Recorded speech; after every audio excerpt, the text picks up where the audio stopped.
When I began serving the ASA 10 years ago, I remember hearing about this legendary character named Walt Hearn. When I asked Walt to write one of our annual fund appeals, I was impressed not only with his writing style, but also with his ability to intertwine humor and creativity into a compelling story. But what impressed me most was his passion, dedication, and loyalty to the ASA. After meeting he and his wife Ginny in their eclectic home in Berkeley, along with several other long-standing ASA members, I thought to myself, if these people are any indication of what ASA members are like, this is an organization where I want to invest my time. Walt was an active ASA ambassador as well as a faithful donor for 66 years, urging everyone he knew to join this organization that meant so much to him.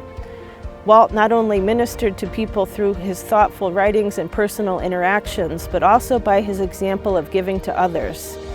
In the wake of the Hearns' passings, we were humbled to receive a substantial gift from their estate designated for the ASA endowment, because they wanted to ensure the legacy of the organization that they held so dearly.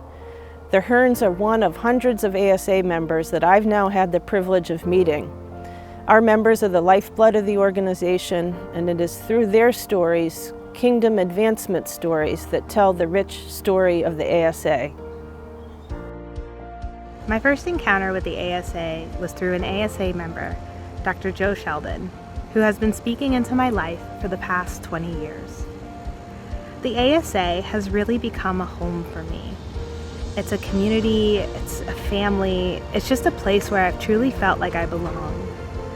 I'm so grateful to the ASA for their wonderful support and for all the opportunities that they've given me.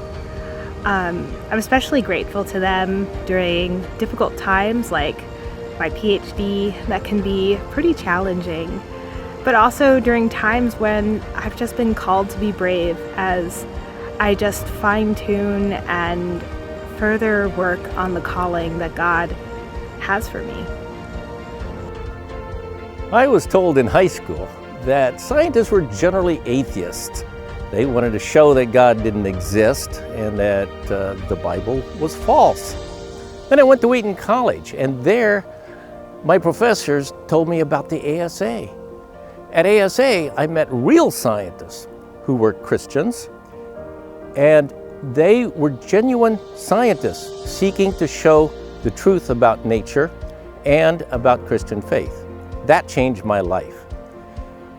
Throughout my graduate school and early career, the ASA really helped me to sustain my faith. So now I strongly support the ASA because I want other graduate students and young scientists to be able to engage with outstanding scientists in every discipline in order to discuss both science and the relationship with Christian faith. Disruptive and changing times call for clarity and courage. The ASA is 8 decades old, yet we are rapidly changing.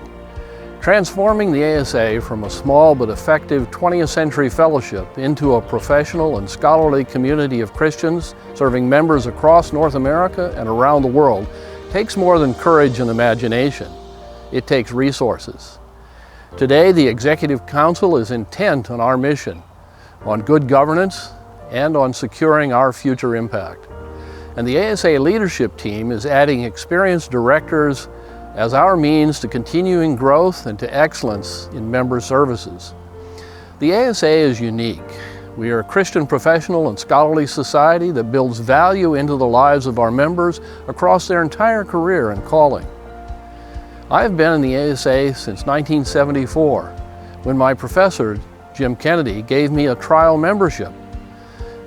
It was that easy to imagine a future in the ASA.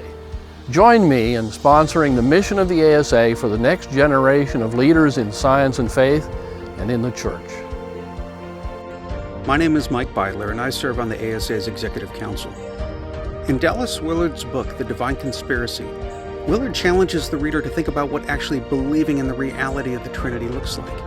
And that made me wonder, what would it look like for me and my wife Crystal to believe? To put faith into action in the reality of the ASA, which, like the Trinity, is a vibrant community.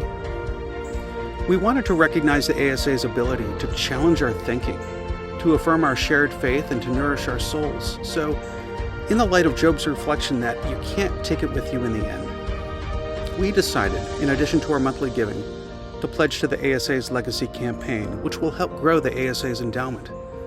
That pledge consists of leaving a percentage of our retirement funds to the ASA once Jesus Christ calls us home. And we would like for you to prayerfully consider doing the same. The ASA is positioned to meet the needs of this next generation through the launching of the ASA Legacy Campaign. A strong endowment opens the door for a lasting impact across the entire organization. Combined with planned gifts and responsible investment, it creates reliable annual income for operational priorities. We will bolster our endowment to build member value, invest in the next generation, respond to strategic opportunities, and maintain institutional health. Together we will build an enduring legacy that lives on for generations to come.